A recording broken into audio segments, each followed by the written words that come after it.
آج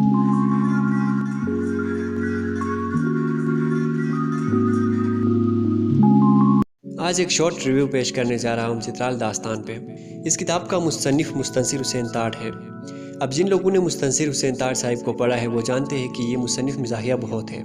بہرحال اس کتاب کے بارے میں آپ کو پتہ ہونا چاہیے کہ یہ کتاب ٹورسٹ کے لیے ایک بہترین گائیڈ ہے۔ یہ کتاب ایک سفر نامہ ہے، مصنف کا فیملی کے ساتھ گلگت بلتستان اور پھر چترال کا سفر۔ اس سفر کے دوران واقعات اور چند یادگار لمحوں کا انہوں نے ذکر کیا ہے۔ اس کتاب میں 256 پیجز ہے۔ پہلے 80 پیجز گلگت اور باقی چترال اور کلاش کے بارے میں ہے۔ سب سے پہلے تو آپ تاؤس میں ٹھہرتے ہیں اور یہاں موجود پرندوں سے بہت متاثر ہوتے ہیں۔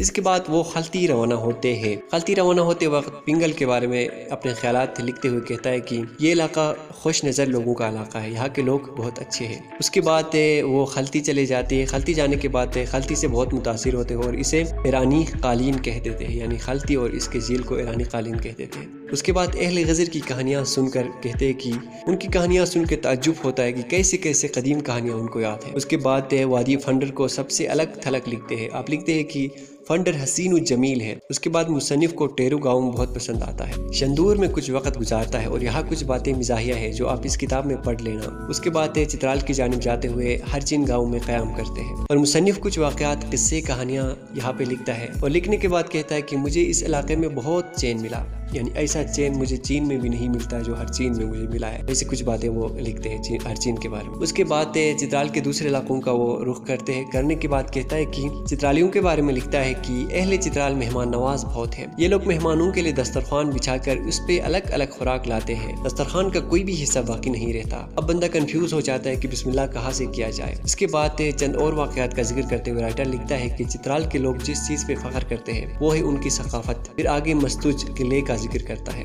مستوج قلعے کا ذکر کرنے کے بعد مصنف لکھتا ہے کہ ہم گرم چشمہ میں بھی گھومے پھرنے لگے اور بدخشانی جھیل دیکھنے کے لیے ایک حسرت تھی ہمارے دل میں، تو ہم بدخشانی جھیل دیکھنے کے لیے بھی گئے اور ایک اور قلعے میں کچھ وقت گزارنے کے بعد، یعنی چترال کے ایک اور قلعے میں وقت گزارنے کے بعد ان کا رخ کلاش کی جانب ہوتا ہے۔ اب یہ کتاب کا اختتامیہ ہے۔ کلاش کے لوگوں کے بارے میں ایک بہترین سوچنے والی بات انہوں نے لکھی ہے رائٹر نے، یعنی یہ لوگ کے بانسری بجا کے رقص کرتے ہیں، گویا کہ اپنی دنیا میں مست ہو، موسمی تہوار مناتے ہیں، کسی کے دل آزاری نہیں کرتے، کسی کا دل نہیں دکھاتے، بظاہر تو کافر کہلاتے لیکن عادتیں صوفیوں یعنی کہ صوفیوں کی طرح ہے۔ تو اگر آپ مجھ سے پوچھیں تو آئی وڈ ریکمینڈ اٹ، کیونکہ اس کتاب کو پڑھتے وقت ہمیں ایسا محسوس ہوتا ہے گویا ہم بھی رائٹر کے ساتھ سفر کر رہے ہو اور یوں ہم ایک اور دنیا میں کھو جاتے ہیں۔ تو اگر ریٹ کی بات کریں تو میں تو 5/3.5+ سٹارز ہی دوں گا اس کتاب کو، کیونکہ یہ کافی بہترین کتاب ہے۔ تو آپ بھی اس کتاب کو پڑھیں۔ Thanks for watching.